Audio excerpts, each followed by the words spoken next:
Hello, this is the Morning Gardener, and these are plants at a box store.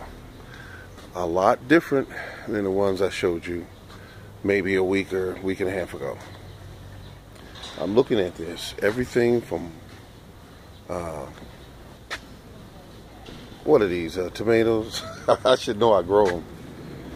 And these here, basil, big huge leaves. I smell nothing in this section but basil. And then you're over here.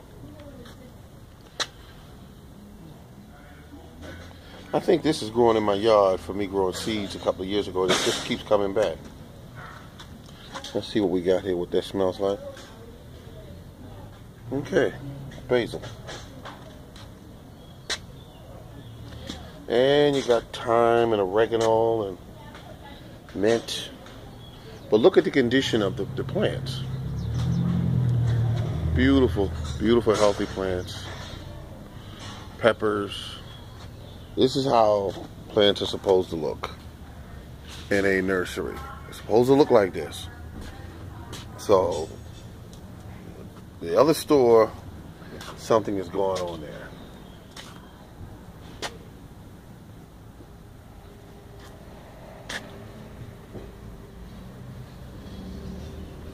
All right, and that should do it.